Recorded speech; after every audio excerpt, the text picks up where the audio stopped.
नमस्कार, आगाज first news देख रहे हैं आप और आपके साथ मैं शकीना मलिक। प्रशांत किशोर की तरफ से बड़ा ऐलान कर दिया गया है। जी हां, जिस तरीके से लगातार राजद हमलावर हो रही थी प्रशांत किशोर की पार्टी को लेकर, देखिए एमवाई समीकरण पे ही राजद कहीं ना कहीं टिका हुआ है इस पूरे बिहार में। लेकिन ऐसे में अब जब प्रशांत किशोर की एंट्री हो गई है तो क्या लगता है कि अब राजद में एमवाई जो समीकरण है वो बरकरार रहेगा या फिर एमवाई से एम हट जाएगा? जानिए इस खबर में।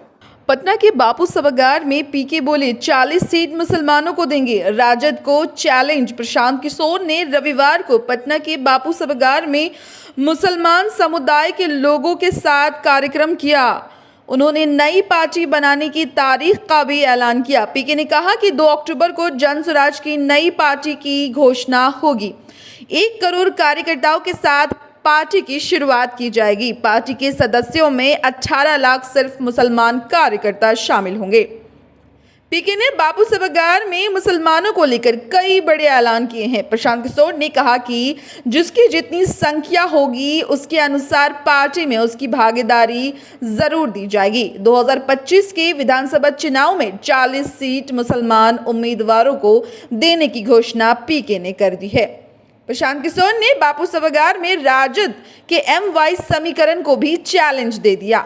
उन्होंने कहा कि बिहार के मुसलमानों को हक दिलाने के लिए उसके हिस्से के अधिकार देने में हमारी पूरी कोशिश रहेगी। राजद के वोट बैंक में सेधमारी की कोई ज़रूरत नहीं है। हमें राजद के वोट बैंक और उनकी गिनती से कोई लेना देना नहीं है। पीके ने चैलेंज करते हुए कहा कि विधानसभा चुनाव में आरजेडी जहां भी मुसलमान उम्मीदवार मैदान में उतारेगी वहां से हमारी पार्टी मुसलमान को टिकट नहीं देगी, बल्कि उसकी जगह वो हिंदू चेहरे वहां से उतारेंगे। तो आपने देखा इस खबर में, देखिए प्रशांत किशोर ने बड़ा ऐलान कर दिया है। उन्होंने कहा है कि 2 अक्टूबर को उनकी पार्टी की गठन हो जाएगी और सबसे बड़ा ऐलान ये है, उन्होंने कहा है कि इस पार्टी में लगभग मुसलमानों की संख्या बढ़ गई है। जिस तरीके से उन्होंने ऐलान किया है कि 40 सीट वो मुसलमानों को देंगे, देखिए राजद के लिए ये कहीं ना कहीं चैलेंज का मुद्दा है। उन्होंने ओपनली चैलेंज दे दिया है राजद को।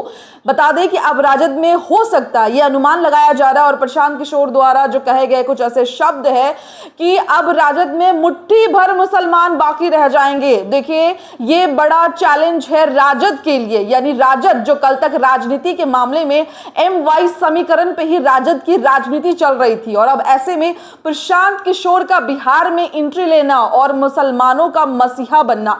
जी हां, मसीहा हम इसलिए कह रहे हैं क्योंकि प्रशांत किशोर ने एक बड़ा ऐलान किया है कि वो 40 सीटों पर मुसलमान को उतारेंगे। साथ ही ये भी कहा कि जहां पर राजद के दावेदार है वहां से भी वो मुसलमानों को उतारेंगे। देखिए अभी जो प्रशांत किशोर की पार्टी से लगातार लोग जुड़ते हुए नजर आ रहे हैं, जब भी उनकी प्रेस कॉन्फ्रेंस हो या फिर जहां से भी उनकी यात्रा चले या फिर जहां भी वो लोगों से मुखातिब हो रहे हैं, जहां भी वो जनता से मुखातिब हो रहे हैं, उनके पार्टी के ज्यादातर कार्यकर्ता जो हैं वो मुसलमान हैं। तो क्या प्रशांत किशोर भी मुसलमानों की राजनीति करेंगे? जिस तरीके से राजद के टाइम पे ये बोला जा रहा है कि उन्होंने मुसलमान यानी यादव और मुसलमानों की राजनीति की है, इसी वजह से बिहार में उनकी राजनीति टिक पाई। देखिए ये कहना मुश्किल होगा कि प्रशांत किशोर मुसलमानों के साथ राजनीति करने वाले हैं या फिर मुसलमानों को सीढ़ी बनाकर आगे बढ़ने का काम कर रहे हैं, क्योंकि जिस तरीके से मुसलमान को लेकर प्रशांत किशोर ने जो बड़ा ऐलान किया यानी 40 सीटें मुसलमानों को देना, देखिए ये अपने में एक बड़ी चुनौती है राजद के लिए।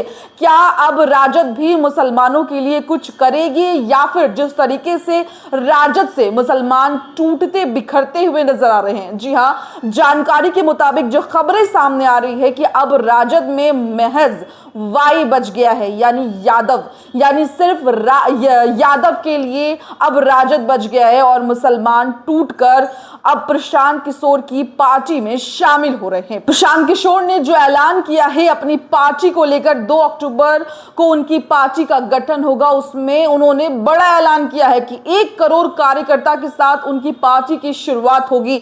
देखिए ये आंकड़े कोई मामूली आंकड़े नहीं है। बिहार में एक ऐसा व्यक्ति आता है जो पहले सलाहकार बना हुआ था और अब वो राजनीतिकार बनने जा रहा है। सवाल तो कई ज्यादा सामने निकल के आ रहे हैं कि क्या प्रशांत किशोर जिस तरीके से अभी पार्टी का प्रचार प्रसार कर रहे हैं, मुसलमानों के कंधे कंधे पे रखकर बंदूक चलाने का काम कर रहे हैं, तो क्या प्रशांत किशोर सत्ता में रह पाएंगे या फिर महज ये हवाबाजी बनकर रह जाएगी। खैर, ये सारी चीजें तो चुनाव पर डिपेंड करती है, ये सारी चीजें बिहार की जनता के ऊपर डिपेंड करती है। फिलहाल इस खबर में इतना ही। आपको क्या लगता है, आप अपनी राय हमें कमेंट बॉक्स में जरूर बताएं।